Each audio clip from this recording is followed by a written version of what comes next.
Salam saudaraku yang terkasih, selamat pagi, Tuhan Yesus memberkati. Pagi ini saya mengucap syukur dan terima kasih karena Tuhan kita sangat baik dan sungguh baik. Tuhan beri kesempatan saya bisa berdiri di sini dan beri kesempatan kesehatan yang baru. Di mana kemarin tanggal 22 saya kontrol, semua dicek sampai dari jam 7 sampai jam 2 siang. Saya bersyukur semua baik kondisi kesehatan saya. Tapi ada satu hal yang saat ini dan pergumulan di mana gula saya sudah terkena, yaitu kaki, rangkas kaki. Kaki ini utuh, kelihatannya sehat, tapi sebenarnya sakit banget. Saya dinyatakan dokter kemungkinan besar akan lumpuh. Saya berdoa, Tuhan, kalau Tuhan sudah menolong saya dari awal sampai saya mengalami 4 kali di ruang ICU pada tahun-tahun yang lalu, saya yakin Tuhan akan tolong saya. Tuhan sendiri akan beri kekuatan pada saya. Terima kasih atas doa Bapak Ibu sekalian yang pada saat PA KPK di rumah saya mendoakan saudara-saudara saya untuk dapat berkumpul, untuk rukun. Tuhan Yesus di mukjizat selama 4 tahun saya berkumpul supaya adik-adik saya bisa bertemu, bisa berkumpul. Tuhan berikan mukjizat yang terbaik. Adik saya datang ke rumah, tapi kenyataannya tidak saya harapkan. Karena di mana adik saya yang satu rumahnya minta dijual, sedangkan yang satunya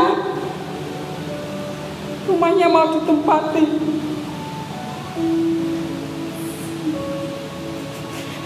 Saya berdoa, Tuhan, apapun yang terjadi, biar Kau sendiri akan memberikan yang terbaik dalam hidup saya. Saya punya Tuhan Yesus yang luar biasa. Saya punya Tuhan Yesus yang dahsyat. Saya serahkan semuanya. Tuhan sudah tunjukkan hidup saya.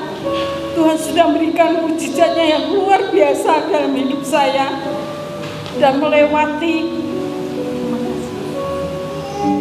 segala cobaan, segala tantangan tentang rumah. Saya bicara dengan adik-adik saya, terserah. Kalau mau dijual, monggo. Tapi satu syarat, belikan rumah 1 gelondong dengan sertifikat nama saya. Itu saja yang saya harapkan. Kalau saya disuruh ke Gunung Pati, ke Mijen maupun ke desa-desa, saya nggak mau.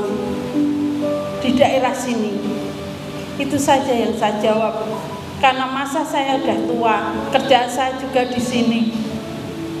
Tuhan Yesus sangat baik. Itulah pergumulan doa saya. Biar Tuhan sendiri akan jawab tepat pada waktunya. Saya yakin percaya Tuhan tidak akan biarkan anaknya terlantar. Saya yakin percaya Tuhan akan beri yang terbaik dalam hidup saya di masa-masa tua saya.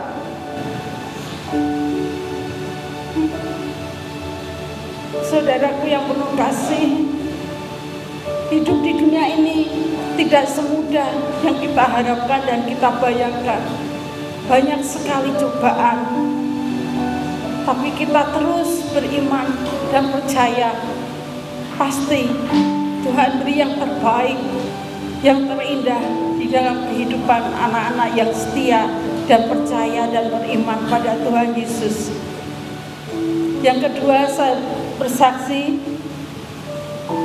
saya bersyukur 2 tahun lebih saya tidak dipertemukan oleh pasien saya yang lama. Saya dipertemukan pasien saya namanya Mas Roni. Dia bergereja di Beringin. Dia memiliki toko plastik di Perembayan. Pada saat saya bertemu, saya suruh duduk dulu. Dia bercerita tentang pribadinya, di mana ia sakit, harus opnam di ruang ICU di Dr. Cipto. Ia masuk di ruang ICU selama 1 minggu dan dia bercerita, Bu Kris, Tuhan itu baik. Ya, Tuhan Yesus baik. Saya baru percaya bahwa Tuhan Yesus sangat baik, karena pada saat saya di ruang ICU, saya sudah meninggal. Saya keluar dari ruangan dan saya tinggalkan raga saya. Dan saya melihat banyak orang berjalan dengan pakaian jubah putih, semua berjalan. Lalu pada saat di gerbang, saya dibisiki, saya melihat cahaya yang sungguh terang dan berjubah putih tapi tidak melihat wajahnya, dan berkata, Roni berdoa, Roni berdoa, Roni berdoa 3 kali. Lalu hati saya, Tuhan Yesus hanya berkata begitu. Lalu koma saya lewati dan roh saya kembali. Dan saya bersyukur pada saat itu saya bisa pulih, bisa keluar dari ruangan. Namun yang saya dengar, mama saya meninggal. Saya menangis, saya memberontak, Tuhan, kenapa semua ini harus terjadi? Kenapa mama meninggal saat saya di ruang ICU, saya tidak bisa melihat jenazahnya? Lalu Mas Roni berkata, apakah ini Tuhan Yesus adil? Saya berkata, Tuhan sangat adil. Tuhan beri rencana yang terbaik. Kita tidak bisa mengharap yang enak, yang indah, yang ingin kita harapkan. Tuhan Yesus beri rencana yang terbaik. Pada saat Mas Roni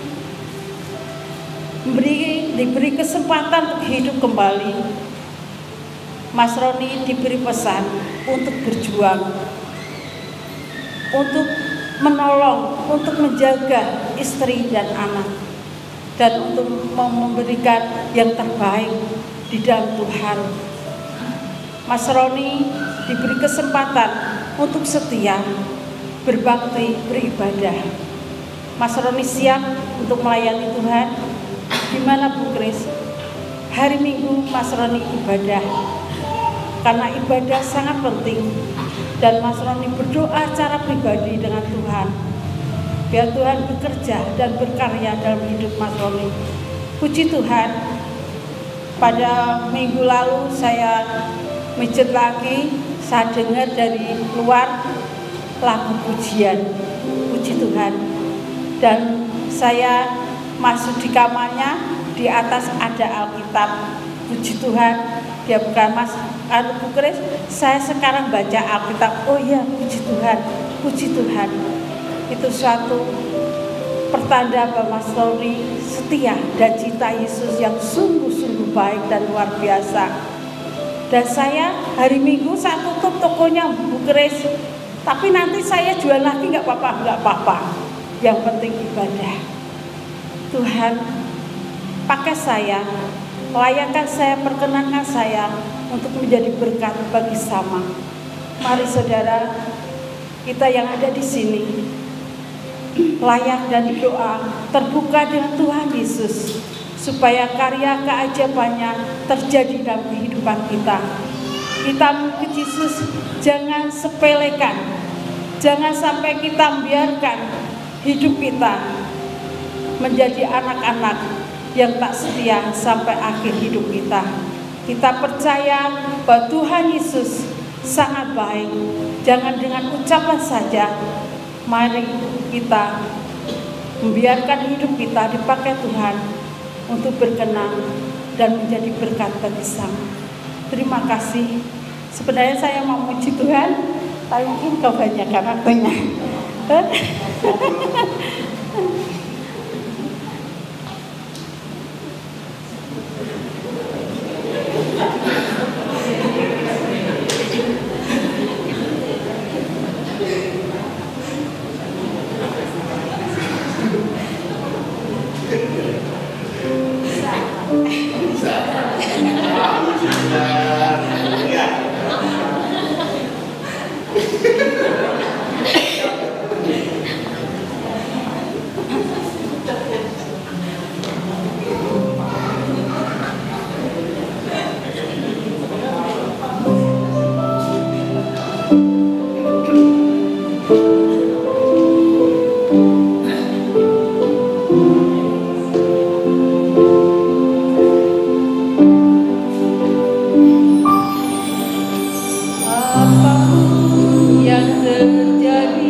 Shalom, selamat pagi.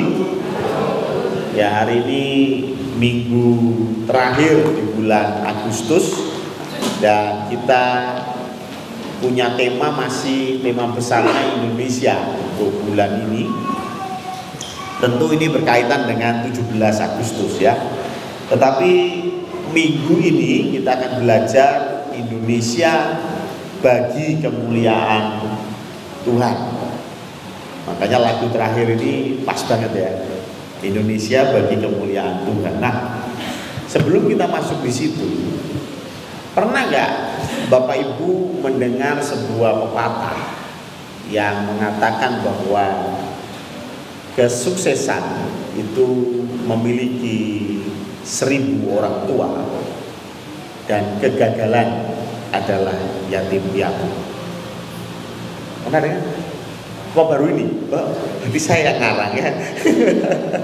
Ya, jadi di dalam dunia ini yang namanya kesuksesan itu pasti punya banyak orang tua. Contoh ya, ketika seorang tukang kayu yang berhasil menjadi wali kota dan kemudian jadi gubernur, dan sekarang menjadi presiden bahkan 2 periode, pasti banyak yang mengklaim sebagai orang tuanya. Maksudnya apa? Dulu dia makan di sini, ya. Dulu itu teman saya itu Pak Jokowi, ya. Dulu itu kita sering main bareng di kali, gitu ya. Banyak sekali yang mengklaim dekat dengan orang sukses, ya. Tapi kalau kita melihat kasusnya Ferdy Sambo, ya, mungkin nggak ada yang ngaku ya kalau teman sekelasnya gitu ya, tahu maksudnya ya. Walaupun dia teman sekelas nggak akan ngaku, diem aja gitu ya. Ya, kenapa? Karena sedang dalam masa terpuruk ya. Maka saya bilang orang yang dalam kegagalan itu orang tidak punya orang tua atau yatim piatu, nggak ada yang mau mengklaim keberhasilan atau kegagalannya. Dan itu tipikal manusia ya. Maka dari itu manusia ada yang di sini yang suka disalahkan, enggak ya? Dipersalahkan nggak suka, tapi nggak cuma itu. Kalaupun kita salah, biasanya kita akan berusaha supaya tidak terlihat salah. Sebetulnya logikanya sama, karena kegagalan adalah yatim piatu, nggak ada yang mau mengklaim sebagai kegagalan. Hal yang sama ketika kita berhasil sukses benar, biasanya kita mengklaim diri kita yang hebat. Ini adalah bentuk dari mencuri kemuliaan Allah. Karena tema kita kemuliaan Allah ya, Indonesia bagi kemuliaan Tuhan. Jadi rupanya kemuliaan itu hanya milik Tuhan, dan ini tertulis di dalam banyak ini ya. Mungkin satu aja cukup lah ya, Roma 11 ayat 36. Tapi hal yang mirip-mirip juga ada di dalam Roma 16 ayat 27, Galatia 1 ayat 5, Efesus 3 ayat 21, 1 Timotius 1 ayat 17, 2 Timotius 4 ayat 18, Ibrani 13 ayat 21, 1 Petrus 4 ayat 11, 2 Petrus 3 ayat 18, Yudas 1 ayat 25, Wahyu 1 ayat 6, 5 ayat 13, 7 ayat 12, 19 ayat 1. Bicara tentang apa? Bahwa kemuliaan bagi Tuhan itu bagian dari pujian, bagian dari doa, bagian dari apa yang kita ucapkan ya. Makanya Roma 11 ayat 36, sebab segala sesuatu adalah dari Dia dan oleh Dia dan kepada Dia, bagi Dialah kemuliaan sampai selama-lamanya. Jadi kemuliaan bagi Tuhan itu sering kita jumpai di Alkitab. Tadi saya sudah bacain panjang ya. Itu bagian dari doa, bagian dari pujian, bagian dari apa yang mau disampaikan oleh para rasul, para penulis Alkitab, bahwa semua yang mereka dapat itu dikembalikan kemuliaannya untuk Tuhan. Makanya kalau Bapak Ibu memperhatikan, setelah pelayanan selesai, itu biasanya kita kumpul di sini ya, pemain musik ya, ujian dan juga majelis penatua yang ada juga biasa bergabung di sini. Untuk apa? Untuk berdoa. Berdoa untuk apa? Kita mau mengembalikan kemuliaan bagi Tuhan ya.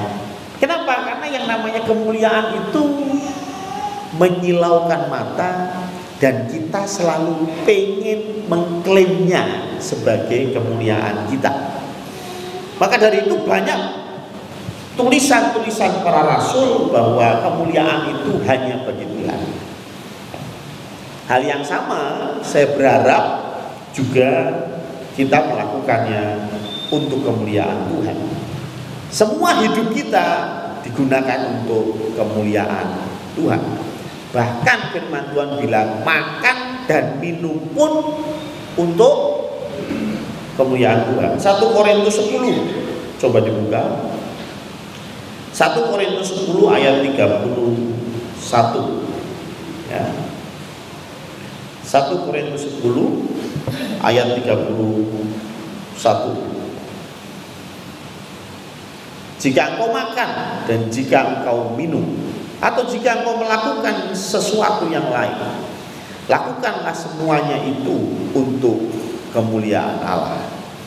Jadi Tuhan ingin kita melakukan segala sesuatu, bahkan hal yang rutin seperti makan dan minum, itu pun untuk kemuliaan Tuhan. Maksudnya jangan sampai dalam kita makan dan minum itu merusak nama Tuhan. Kita harus memuliakan nama Tuhan. Kalau makan boleh nggak? Saya nggak bicara boleh atau tidak, tapi budaya setempat bagaimana, betul ya? Kalau budaya setempat itu kalau makan itu tidak sopan, lebih baik jangan lakukan itu. Kenapa? Karena makan kita harus memuliakan Tuhan, ngerti ya? Tapi kalau Anda di budaya yang memang harus begitu, saya dengar nggak tahu benar apa salah, saya nggak tahu. Tapi ada satu tempat, kalau nggak salah di Cina sana, di Tiongkok, kalau kita diajak makan, itu harus sampai doa, gitu ya. Karena itu satu tanda kita puas, gitu ya.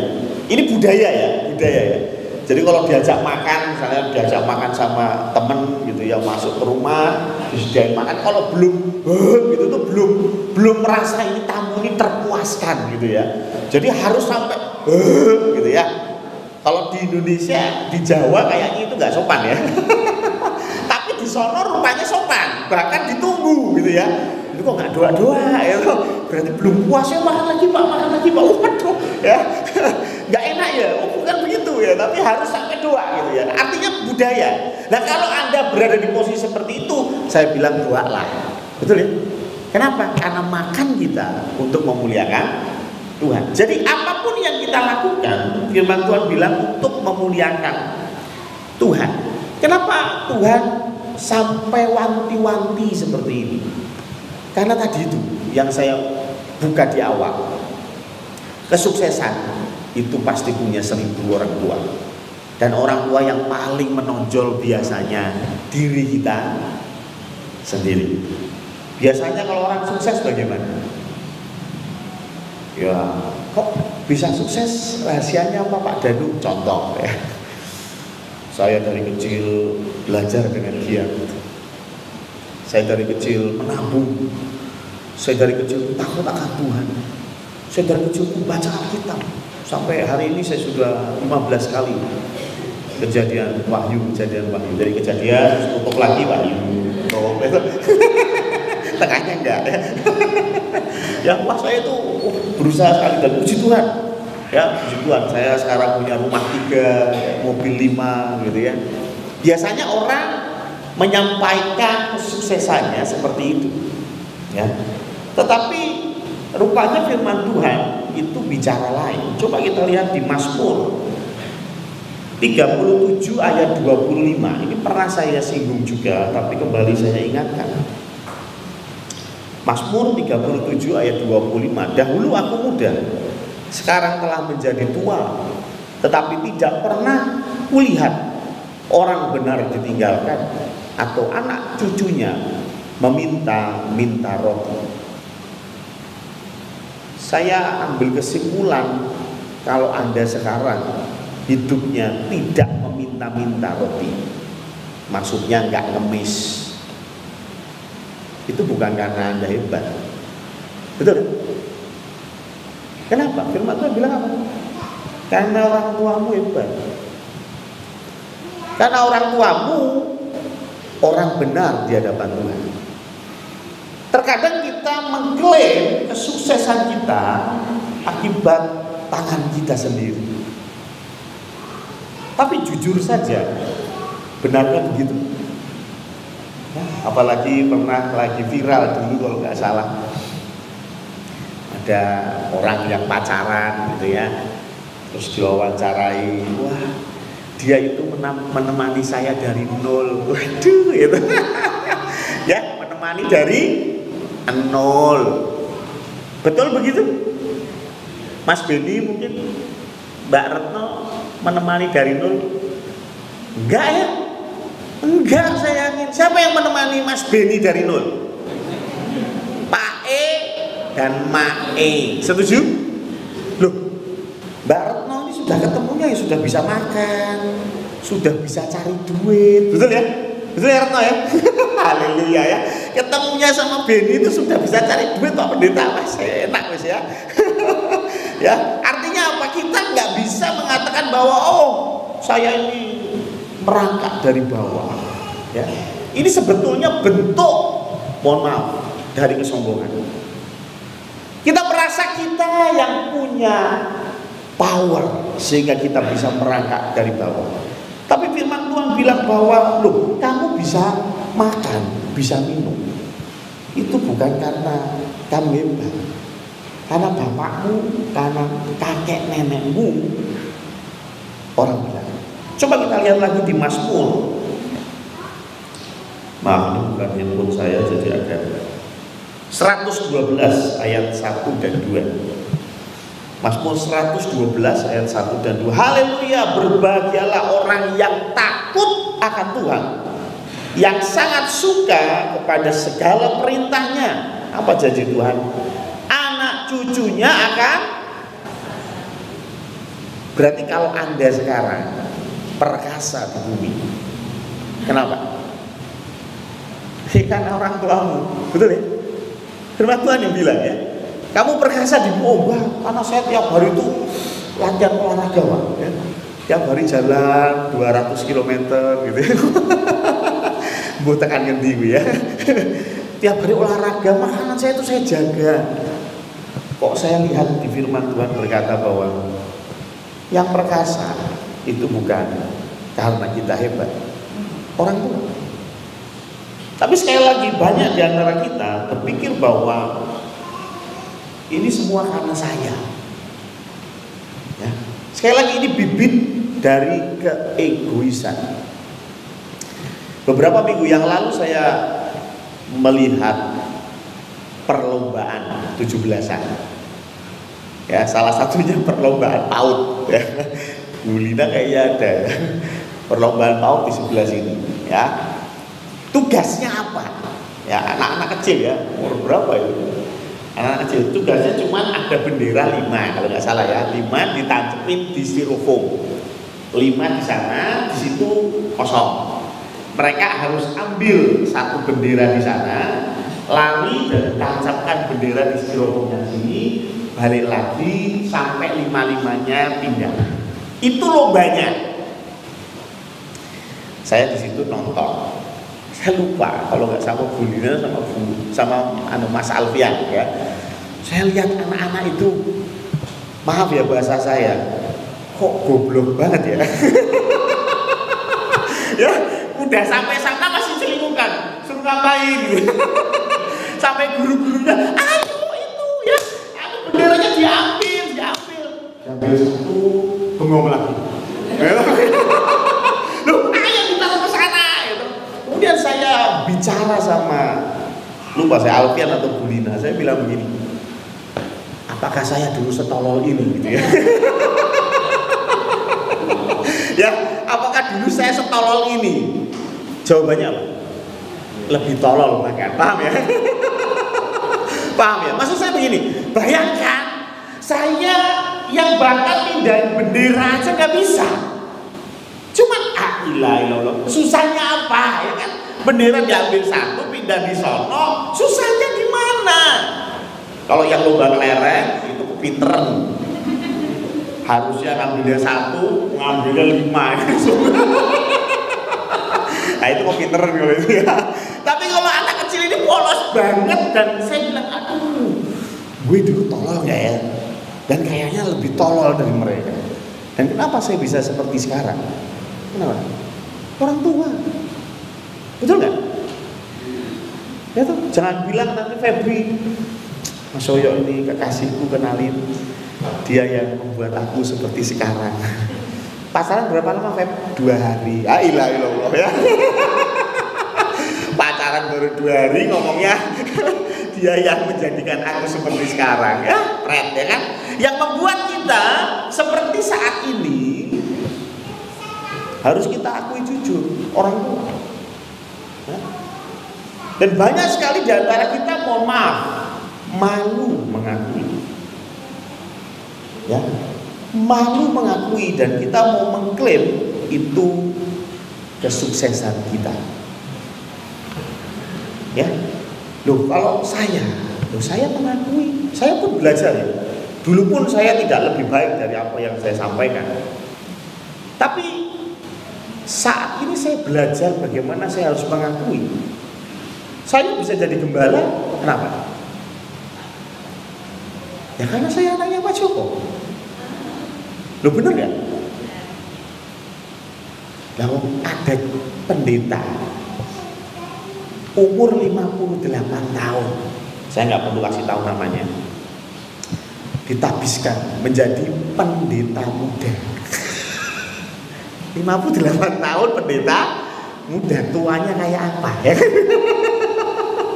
No, maksud saya begini, dia melayani begitu luar biasa dari ya bahkan tidak diangkat-angkat jadi pendeta berpuluh tahun, dan di usia 58 dia kan jadi pendeta muda. Berarti saya punya apa ya, privilege ya, saya punya kekhususan, kespesialisan. Saya punya satu kesempatan yang berbeda dengan orang lain, dan itu karena siapa? Orang tua. Betul nggak? Terkadang kita berpikir, enggak lah, saya yang belajar, saya kuliah, gitu ya. Tapi kalau kita mau telisik lebih dalam, firman Tuhan berkata bahwa kita ada karena orang tua. Karena itu nggak heran ketika Tuhan berkata, hei anak, hormatilah orang tua. Itu buat saya sangat masuk akal. Kenapa? Loh, Sasa bisa cantik begini gara-gara siapa? Ya. Apa ibu itu ya? Beneran? Ojo ngomong ya gara-gara pacar saya Mas Yoyo. Nggak mungkin ya. Pasti gara-gara orang tuamu yang dandani kamu, yang ngasih makan dari kecil. Bayangin dulu Sasa mindahin bendera aja nggak bisa ya.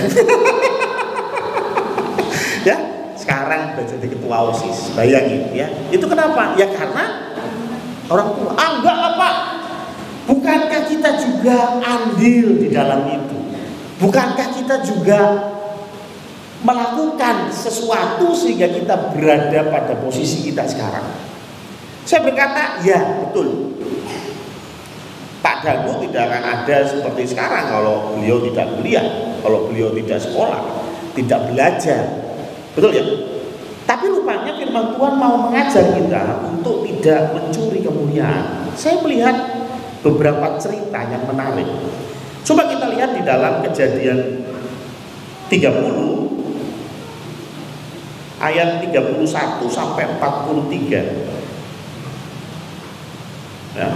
Kejadian 30 ayat 31 sampai 43. Saya berharap tidak terlalu lama ya, tapi ini memang panjang ya.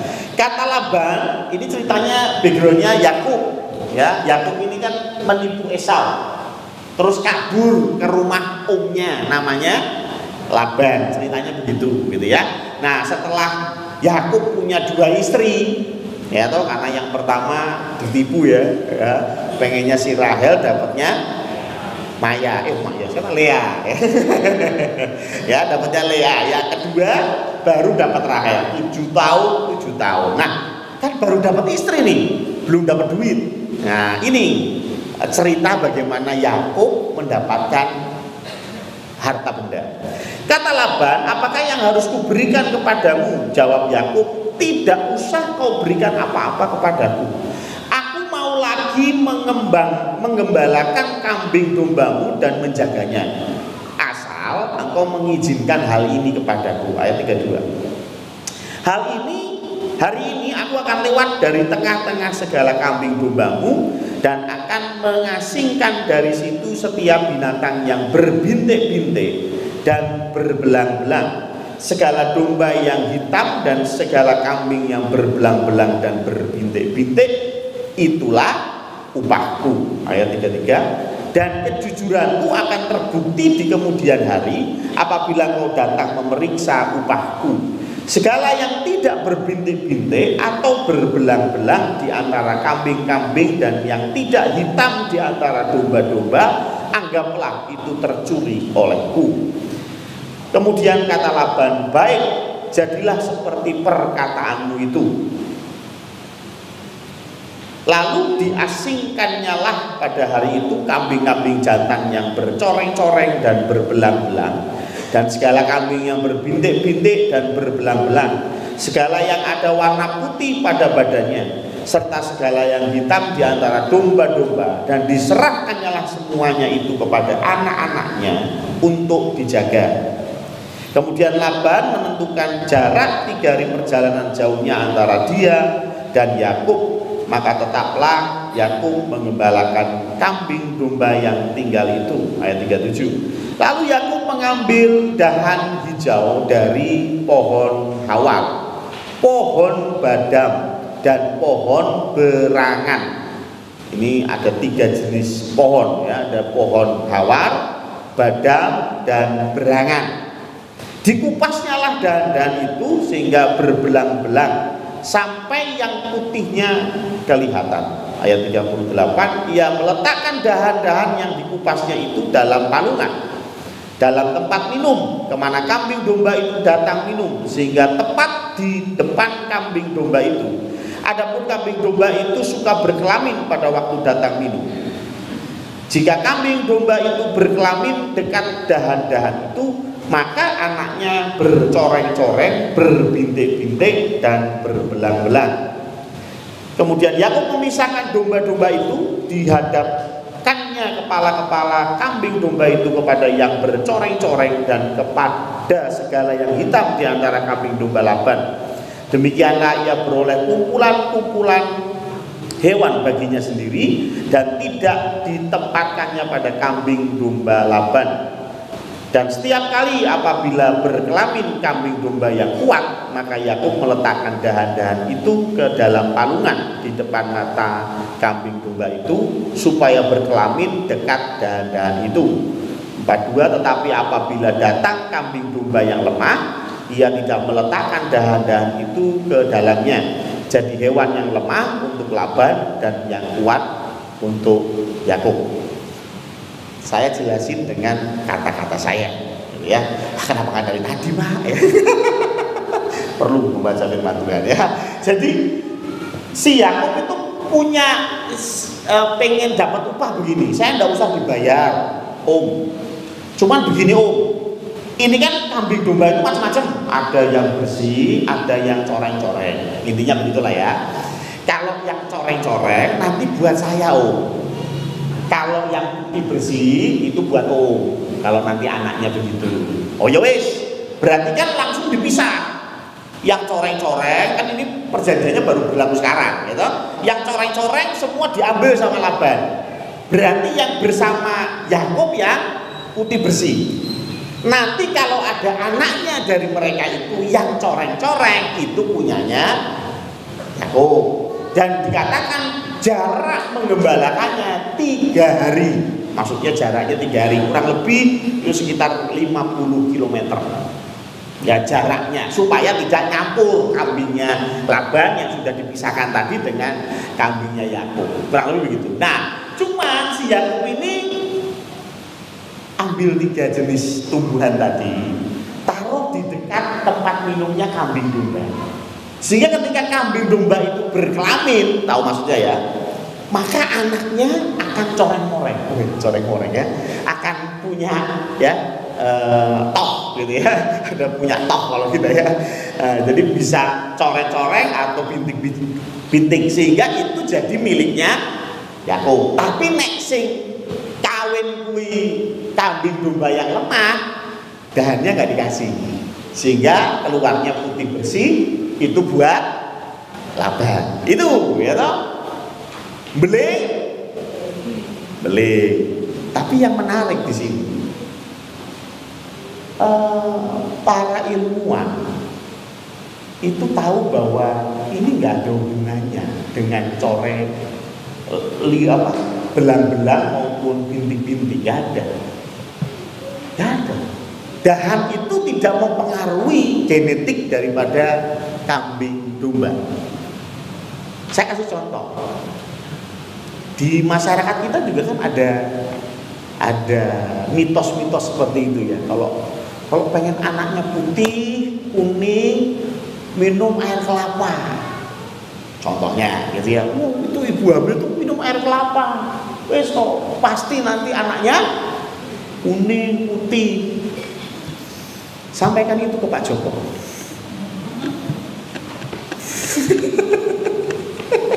Ya, saya yakin Bu Joko minum degan sampai blenger gitu ya. Ya, aneh bojone kaya ngono, anake yo ngene iki gitu. Paham ya maksud saya? Loh, enggak ada hubungannya lah.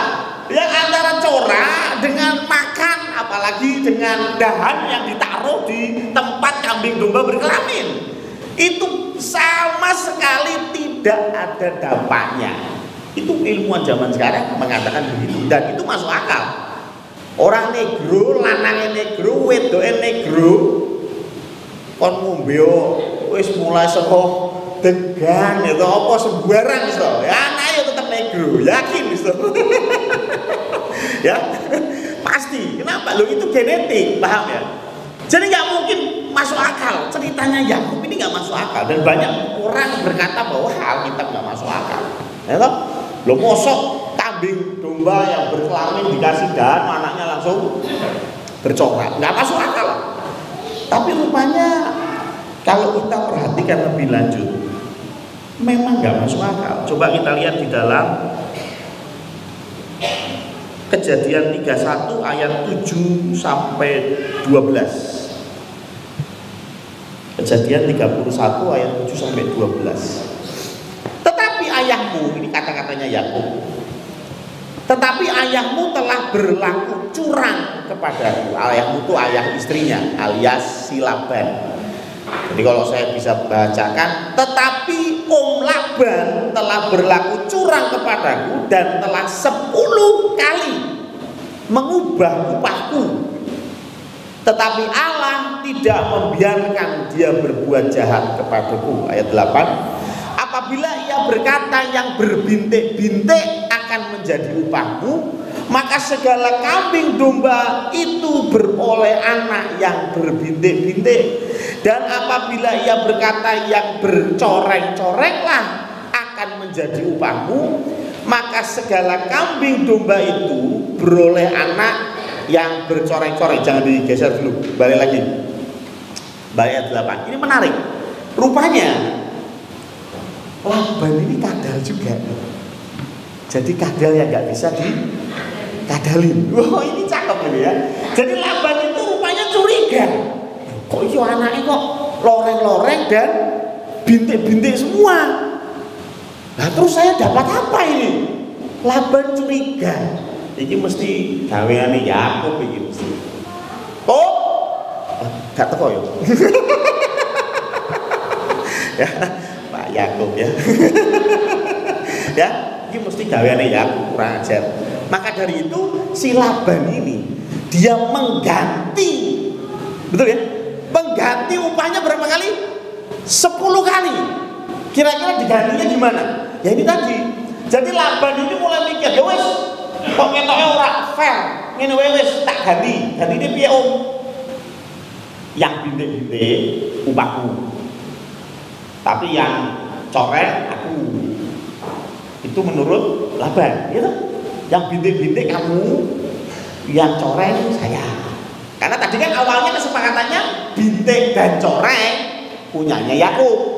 Rupanya Laban curiga, iki aku diakali. Jian tenang, iki mantu kurang ajar itu. Akhirnya dia rubah. Ya wis, saiki nek ngono bintik-bintik, nek bintik-bintik nggonmu, nek coreng nggonmu. Tapi dikatakan apa? Apabila Om Laban berkata yang berbintik-bintik akan menjadi upahmu, maka segala kambing domba itu beroleh anak yang bintik. Wow ya. Kalau Laban bilang, wes aku nggak percaya karo kowe, sing bintik nggonmu, sing loreng, sing coreng aku. Lainnya yang bintik. Tapi dia juga pinter Laban, Pak. Wah, aku diabusi meneng, tak walik, ya. Dan apabila ia berkata, yang bercoreng-coreng menjadi upahmu, wis saiki diwalik, sing coreng-coreng nggonmu, sing bintik aku. Lahirnya coreng. Paham ya? Paham ya? Jengkelin ya. Kalau Anda jadi Laban gimana? Jengkelin ya. Dikatakan di situ ya. Dan apabila ia berkata yang bercoreng-corenglah akan menjadi upahmu, maka segala kambing domba itu beroleh anak yang bercoreng-coreng. Jadi Laban rubah terus. Orang percaya dirubah lagi, mungkin yang tidak tertulis di Alkitab. Wes sing polos nggonmu, aku sing coreng mbek bintik, lahirnya polos. Sampai Laban bingung gitu. Dan rupanya yang bingung gak hanya Laban. Coba ayat selanjutnya. Inilah kesimpulan Yakub. Dahan tadi itu gak ngefek. Ya? Dahan tadi itu gak ngefek. Ya memang gak ngefek. Kenapa? Karena demikianlah Allah mengambil ternak ayahmu dan memberikannya kepadamu. Di satu titik Yakub paham bahwa apa yang dikerjakannya, akal-akalan tadi, itu bukan menghasilkan buat dia. Apa yang dia terima bukan karena dia hebat. Apa yang dia terima bukan karena dia cerdik, ngakal-ngakali, bukan. Karena bahkan aturan diganti 10 kali. Lah kok yo tetap anaknya buat Yakub terus. Maka Yakub berpikir ini pasti Tuhan yang punya rencana. Amin. Ini kesimpulannya Yakub, bahwa Allah yang turut serta mendatangkan berkat bagi Yakub. Ya, ini kata-kata Yakub di akhir cerita. Dan saya yakin ini pun menjadi satu perenungan buat kita. Kalau Anda berkata, "Loh, aku belajar loh. Aku belajar dengan giat mengerjakan PR, tugas semua, ujian saya tidak pernah lalai walaupun punggung sakit. Ujian dari jam 10 pagi sampai jam 4 sore tak lakoni Om Yoyo." Ya tuh. Tapi saya mau bilang satu hal, ketika kau lulus, klaimlah bahwa ini dari Tuhan. Ngerti ya? Nah, kita mau belajar, oh ya apa, kita mau persiapan kayak apa, kalau Tuhan tidak mau, ya nggak akan terjadi. Itu yang Yakub pelajari dan kita hari ini pun pelajari. Bukan berarti kita harus laya-laya. Oh, kalau begitu ya serah Tuhan lah. Ya toh, kita tidak usah berusaha, toh semua kemuliaan milik Tuhan. Kita tidak perlu kerja, kita tidak perlu sekolah. Apakah begitu? Cerita yang kedua yang menarik juga berbicara tentang Israel. Kejadian 12 ayat 7. Coba kita buka. Satu aja tapi percaya saya sudah persiapan ya. Kejadian 12 ayat 7 ini menarik. Ini janji Tuhan. Ketika itu Tuhan menampakkan diri kepada Abram dan berfirman, "Aku akan memberikan negeri ini kepada keturunan. Aku akan memberikan.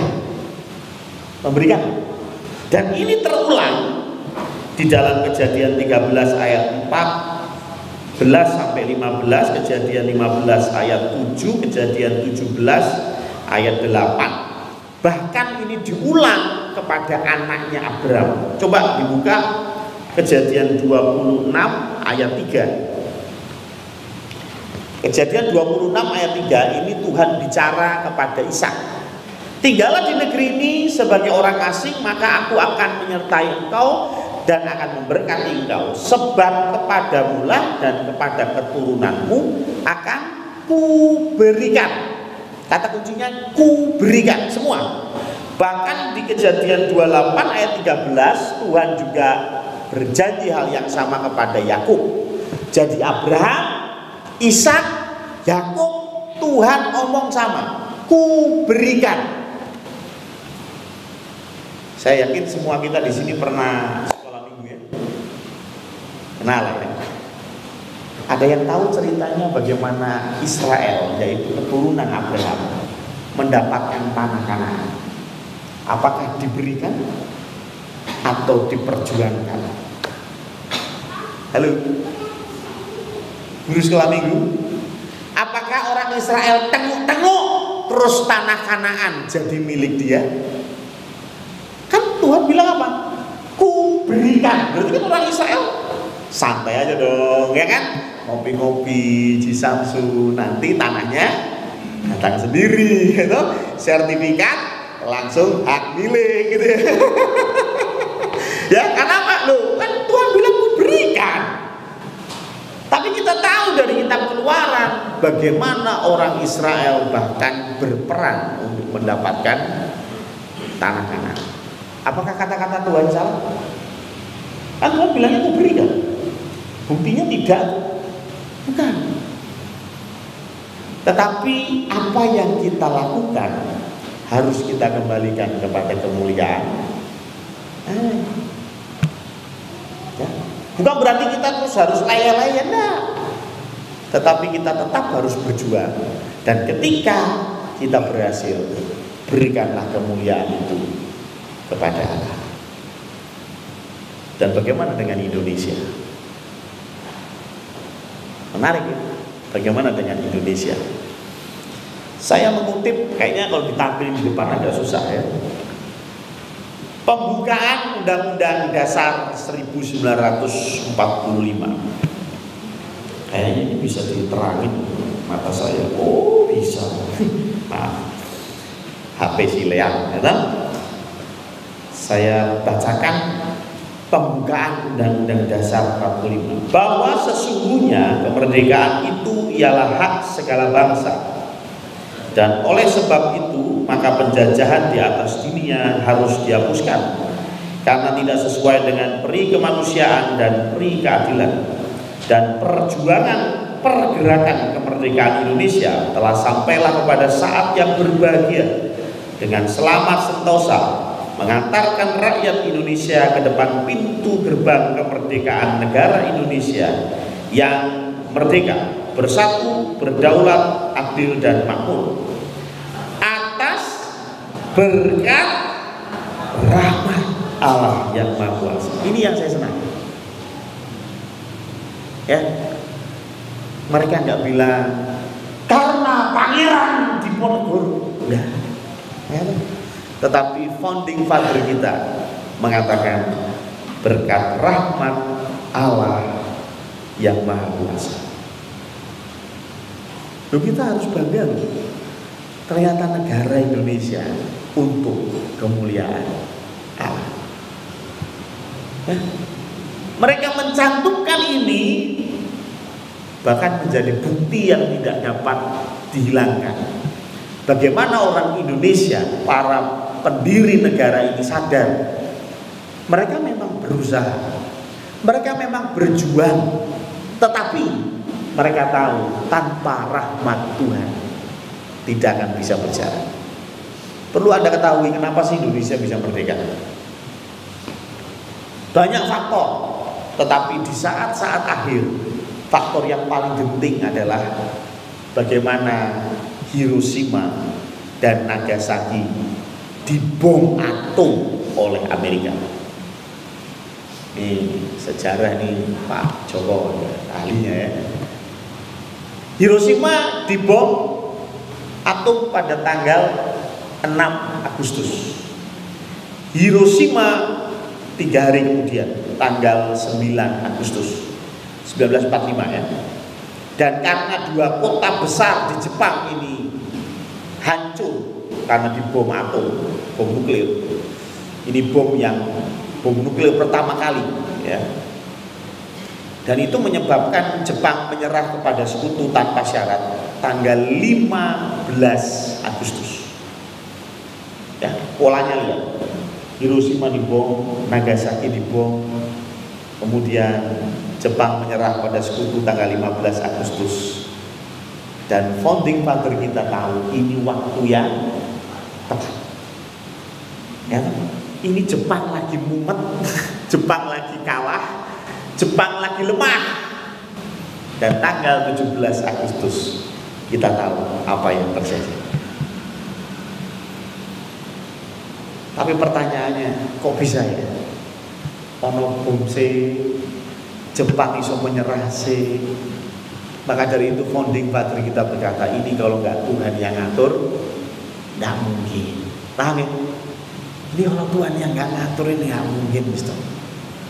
Mereka berjuang, mereka menghormati pahlawan-pahlawan yang sudah gugur memperjuangkan, tetapi mereka tidak lupa bahwa segala sesuatunya ada campur tangan Tuhan. Lah kok yo pas? Yo kok pas ono sing nyilai omah, yo pas ono sing ngetik, yo pas ono sing jahit. Betul ya? Dulu kalau belajar sejarah anak SD ya, siapakah yang menjahit bendera merah putih? Menjahit. Ya itu tadi ya. Ya, artinya apa lu? Kok pas gitu loh. Kok pas? Pertanyaannya itu aja. Ya buat saya ya itu luar biasanya Tuhan. Luar biasanya Tuhan bekerja dan itu disadari oleh founding father itu. Sehingga mereka berkata bahwa karena rahmat Allah yang Maha Kuasa. Karena itu kita juga harus mengembalikan kemuliaan kepada Tuhan. Kita menghargai orang-orang yang berjasa kepada kita, harus hargai orang tuamu, hargai guru-gurumu, hargai guru sekolah minggumu yang menanamkan imanmu dari kecil. Betul ya? Kalau Pak Pendeta sih udah gede-gede. Siapa di sini yang percaya Tuhan Yesus? Sudah katakan semua. Cuma Bulina itu sih. Siapa yang percaya Tuhan Yesus? Tuhan Yesus itu siapa? Masih belum ngerti, masih kecil-kecil lah kayak Elisa. Itu wah wis. Ya, pemenang anaknya Palko. Waduh, Nathan itu ya. Wah ya. Untung Nathan itu depannya enggak dikasih tambahan su ya. Wah, repot ya. Ya. Ya, apalagi belakangnya dikasih M, ya masal. Ya. Tapi itu yang harus dihadapi oleh guru-guru Islam itu. Kita harus menghargai, betul. Makanya saya berkata lu, menghormati para pahlawan harus, hormat kepada bendera harus. Setuju? Setuju. Mau ada ajaran yang berkata, wah itu menduakan Tuhan, orang masuk. Ya toh? Firman Tuhan berkata kita tetap harus menghormati orang tua kita, walaupun orang tua kita pun itu diberikan kepada kita dari Tuhan. Semua kemuliaan untuk Tuhan, tetapi jangan lupakan orang-orang yang berjasa, termasuk di dalam kita bernegara. Ayo kita bersama-sama menjaga negara kita, NKRI. Kita patut bangga karena founding father kita sudah memuliakan Tuhan. Amin. Mari kita tutup di dalam doa. Saya akan bacakan pelayanan sepekan. Untuk kebaktian yang kedua nanti sore masih ada pukul 5. Acara akan dilayani oleh Saudari Veronica, pujian oleh Ibu Sri Wuryani, LCD Saudara Kavi, firman Tuhan Pendeta Samuel, pengumuman dan doa Pendeta Samuel. Untuk musik Saudari Bernika, Saudara Ino, Bapak Eko, Saudara Stefan. Untuk pelayanan sepekan minggu ini pukul 3 nanti Genji, pujian Saudari Ana, Saudari Karen, Saudari Elia, dan musik Saudara Radian, Saudara Pio, Saudara Gede. Untuk tunas remaja pukul 10 ibadah offline. Selasa tanggal 30 Agustus pukul setengah 7 persekutuan doa malam di tempat ini. Petugas Ibu Paulina. Untuk Rabu tanggal 31 Agustus pukul setengah 7 pendalaman Alkitab pembicara Bapak Pendeta Samuel. Untuk Jumat tanggal 2 September setengah 7 KPK akan bertempat di Ibu WGS.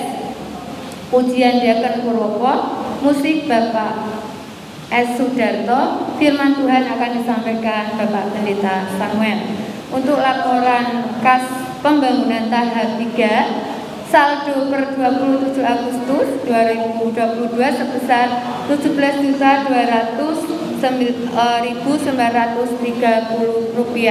Untuk laporan persepuluhan dan laporan keuangan HRI baru nanti Bapak Ibu bisa baca di warta jemaat, baik di lewat HP maupun yang sudah dicetak. Untuk warta khusus hari ini, GA Candrokusumo akan mengadakan retreat pada tanggal 31 Desember 2022 sampai 1 Januari 2023. Biaya retreat sebesar Rp120.000 per orang dan usia 90 tahun ke atas dihitung membayar sendiri. Transportasi disediakan sendiri oleh peserta. Pendaftaran bisa menghubungi Bapak Tunggoro atau Bapak Samuel paling lambat tanggal 28 Agustus 2022. Bagi jemaat yang ingin menabung untuk membayar retreat dapat menghubungi Ibu Kristiana Sriwe atau saya sendiri. Dan dalam rangka Bapak Ibu untuk retreat ini saya tambahkan sedikit, monggo mari yang belum mendaftar segera mendaftar karena ini sudah tanggal 28 ya. Monggo saya masih menerima bagi Bapak Ibu yang mau daftar retreat. Enggak harus uangnya sekarang, tapi namanya dulu disetorkan ke saya. Ini yang sudah tercatat saya sudah ada 37 orang. Monggo, mungkin Bu kami tanggal itu kan tahun baru ada acara. Bapak Ibu ini kita nggak tahu bisa lagi apa enggak. Ini kesempatan untuk Natal, untuk tahun baru bisa tahun-tahun besok lagi ya. Tapi ini mari kita dukung bersama-sama acara ini. Kita bersama-sama bisa mendukung acara ini. Nah, untuk dalam rangka mendukung rangkaian acara HUT RI tutup tahun, Panitia HRI baru membuka kesempatan bagi jemaat yang ingin memberikan janji iman. Jumlah janji iman dapat dituliskan di WA Group Jemaat GA Candrokusumo atau menghubungi panitia. Minggu depan merupakan minggu pertama di bulan September. Jemaat diberi kesempatan untuk menerima perjamuan suci. Mari kita mempersiapkan diri dengan baik agar tubuh dan darah Kristus dapat menjadi berkat bagi kehidupan iman kita. Memberikan persepuluhan, mari kita berikan dengan percaya bahwa Allah telah melimpahkan berkat-Nya. Dan untuk ibadah tanggal 4 September nanti Bapak Ibu bisa membaca juga jadwalnya di warta jemaat di WA atau di WA Group. Ini yang bisa sampaikan. Mungkin ada tambahan? Monggo Pak.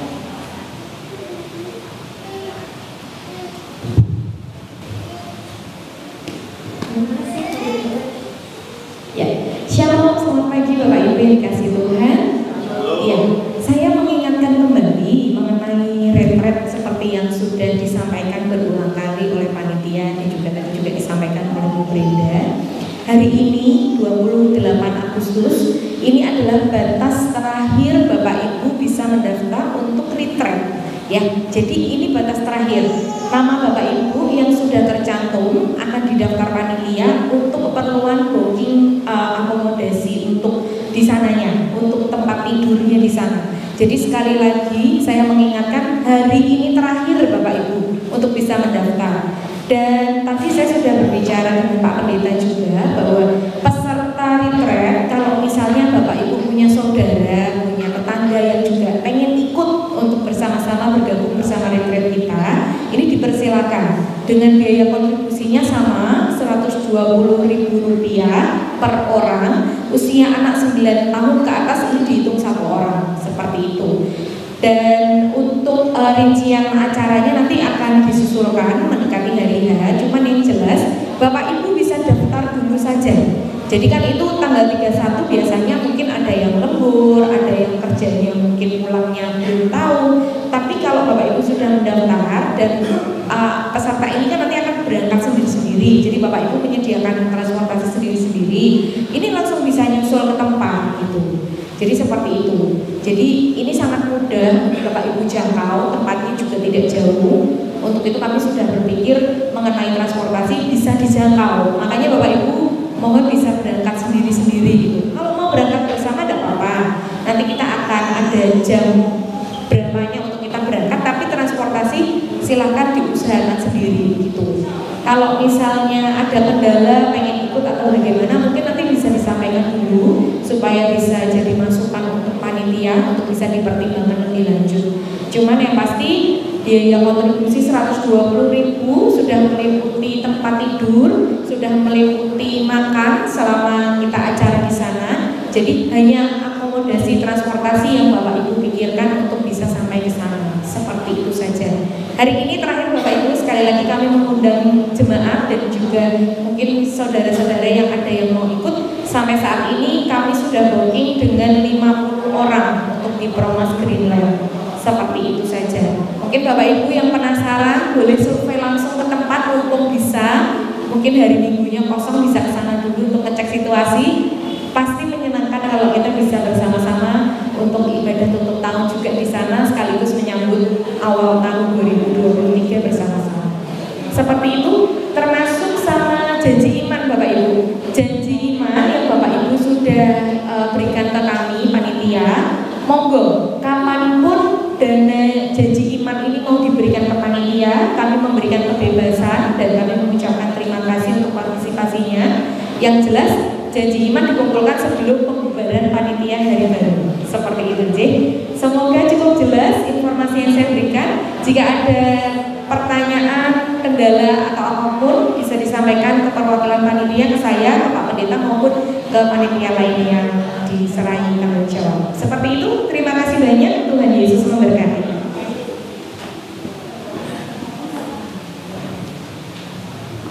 Ya, mungkin pertanyaannya yang bisa saya wakilkan, nah kalau saya daftarnya 29 Agustus piye Pak, gitu ya, atau saya daftarnya 1 Desember bagaimana? Ya panitia sih oke-oke saja, cuma permasalahannya adalah tempatnya, ya karena kan tempatnya kami sudah booking dan itu tanggal 31 Desember pasti high season lah bahasanya ya, jadi pasti semua orang pengen liburan. Nah, khawatirnya kalau panjenengan daftar setelah tanggal 28 Agustus, iyo nih masih ada. Lah kalau enggak mau disesel gimana? Ya, jadi itu maksudnya kenapa kok jauh-jauh hari lah kok tutupnya tanggal 15 Desember dulu ya. Nah, jadi supaya kita bisa mikir-mikir dulu ya, enggak ya, karena nanti kalau tanggal 15 Desember panjenengan mau daftar, ya tentu panitia akan cek dulu ke lokasi. Nek ono ya pasti kita terima. Lah kalau nggak ada kan ya sudah nggak bisa diterima karena memang tempatnya terbatas. Ya jadi mungkin itu pertanyaan sekaligus saya jawab. Ya. Saya kira itu ya dari saya untuk menutup dan ya kita akan tutup di dalam doa berkat.